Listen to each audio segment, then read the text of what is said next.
Problem 2 from the 2008 exam. At first glance, this problem looks like it is going to be a freaking nightmare. You got a mass hanging off a rod, their diagram looks weird, it's got a spring scale, oh my god, there's a hinge. Deep breath. This whole problem is just a static equilibrium problem. It is very, very easy. When I started doing part A, I realized how easy this problem was going to be. This is going to happen to you over and over again on the AP. Okay? There are going to be problems where you initially go, oh my god, this is really, really hard. I have no idea how I'm going to do this. You just got to take a real deep breath, back up, and you are going to be totally fine. Okay? So in part A, they say, on the diagram below, draw and label vectors to represent all the forces acting on the rod. Okay? So the rod has a small mass hanging off of it, so that's going to be an mg acting down. It has the center of mass of the rod, capital Mg, also acting down. The tension force can only pull, so that's going to be pulling up and left. And then we've got this hinge force right here. We're going to assume it's pointing up and right. It has to be pointing to the right to cancel out the left tension over here. And we're just going to assume that, as usual, the hinge is going to be supplying some kind of force upward. Okay? Next, calculate the reading on the spring scale. When they say the reading on the spring scale, they actually say previously that that's measuring the tension in the string. So what you're trying to find here is the tension. So looking at that guy right here, I would immediately go to torque because I don't know anything about the hinge, and I remind myself that I can eliminate the hinge by placing the rotational axis right here at the hinge. So what I'm going to have is I'm going to have the two mg's causing a clockwise torque, and the tension is going to be causing a counterclockwise torque. They have to balance, okay? So 2 times 9.8 times 0.3, that's the torque caused by the center of mass, the 0.3 representing the length, the distance out from the center of mass from the rotational axis.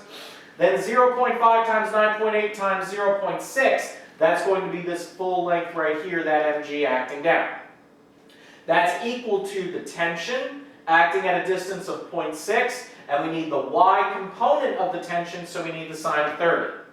Quick math on this one, you get 29.4. They rounded it to 29, no big deal there. The rotational inertia of a rod about its center is 1/12 ml squared, where m is the mass of the rod and L is its length. Calculate the rotational inertia of the rod block system about the hinge, okay? I shouldn't have to show you guys that the rotational inertia of a rod about one end is 1/3 ml squared. You can use the parallel axis theorem on that. Go back in your notes. We've done it before. We even did it on a test. So I would use the parallel axis theorem, prove that it's 1/3 ml squared. I'll leave you guys to that.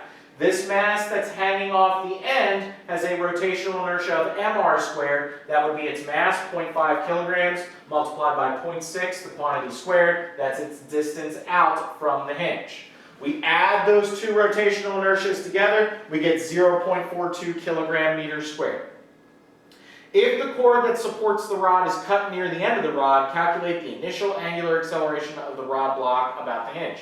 It will no longer be at equilibrium if we cut this. So now we're going to have the torque caused by mg and big MG, and we know that torque is equal to I alpha. That's our friend that shows up over and over again on the AP. So here I'm calculating the overall torque. It's just the torque from the previous spot. We're not setting it equal to anything, and I get a torque of 8.82 Newton meters. I then use torque is equal to I alpha, and I notice I calculated I in the previous part. Again, it's happened once again, guys. I am using previous information to solve the new part of the problem.